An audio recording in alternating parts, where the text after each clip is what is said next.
Recipe ইলিশ মাছের মাথা দিয়ে গাটি কচু চচ্চড়ি। প্রথমে একটি কড়াইয়ে তেল গরম করে নিয়ে সেখানে ইলিশ মাছ দিতে হবে এবং হলুদ এবং লবণ দিয়ে মিশাতে হবে। তারপরে ইলিশ মাছের মাথাটি ভালো করে তেলে লাল লাল করে ভেজে নিতে হবে।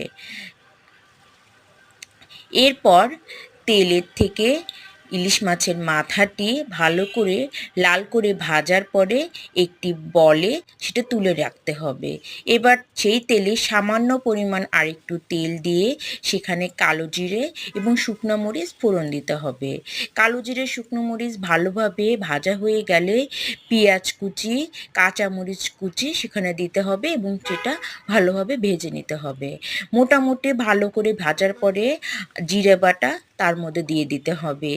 এবার একটু কষিয়ে নিয়ে সেখানে আলু কুচি কুচি করে কেটে এবং গাটি কচু কুচি কুচি করে কেটে নিয়ে সেটা ভালো করে পরিষ্কার করে ধুয়ে সেখানে মিশিয়ে দিতে হবে এবং তারপরে হলুদের গুঁড়া এবং পরিমাণ মতো লবণ মিশিয়ে দিতে হবে এবং সেটা ভালোভাবে নাড়তে হবে।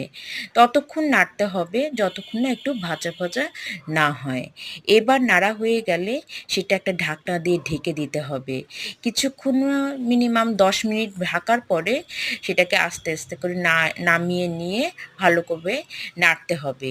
এবার ইলিশ মাছের মাথাটি সেখানে দিয়ে দিতে হবে এবং মাথা দেওয়ার পরে খুন্তিটা দিয়ে ভালোভাবে মাথাটা একটু ভেঙে দিতে হবে। এবার ভালো করে মাথার সাথে ভাজাটা মিশিয়ে দিতে হবে। এই দেখেন আমার কত সুন্দরভাবে তৈরি হয়ে গেল ইলিশ মাছের মাথা দিয়ে গাটি কচুর চচ্চড়ি।